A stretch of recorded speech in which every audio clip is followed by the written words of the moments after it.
अभी आपको अहम खबर देंगे। मतरूका इमलाक ने लाल हवेली में शेख रशीद का दफ्तर भी डी सील कर दिया है। लाहौर हाई कोर्ट पिंडी बेंच ने प्रॉपर्टी डी सील होने पर दरखास्त निपटा दी है।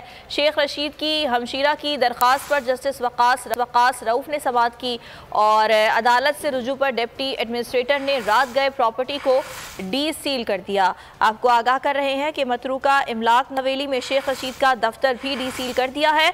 लाहौर हाई कोर्ट पिंडी बेंच ने प्रॉपर्टी डी सील होने पर दरखास्त निपटा दी। शेख रशीद की हमशीरा की दरखास्त पर जस्टिस वकास रऊफ ने समाअत की और अदालत से रुजू पर डिप्टी एडमिनिस्ट्रेटर ने रात गए प्रॉपर्टी डी सील कर दी। वसीम चौधरी हमारे साथ मौजूद हैं। जी वसीम। जी बिल्कुल, ये लाल हवेली में शेख रशीद साहब जिससे मतरूका वक्फ इमलाक की जानिब से सील किया गया था, जिससे अदालत आलिया में चैलेंज किया गया था। आज जो है अदालत आलिया में अब्दुल रज़ाक एडवोकेट के जरिए बताया गया है कि रात गे मतरूका वक्फ इमलाक की जानिब से दफ्तर को जो है वो डी सील कर दिया गया है।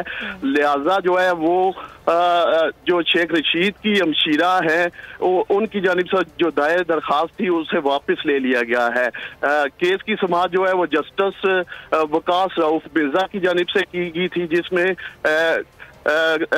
शेख रशीद के कौंसल अब्दुल राज़िक की जानिब से बताया गया है कि रात के मतरूका वक्फ इमलाक की जानिब से दफ्तर जो है वो डी सील किया गया है, लिहाजा दरखास्त को वापस लिया जाता है। जी ठीक है, अपडेट करने के लिए बहुत शुक्रिया वसीम चौधरी।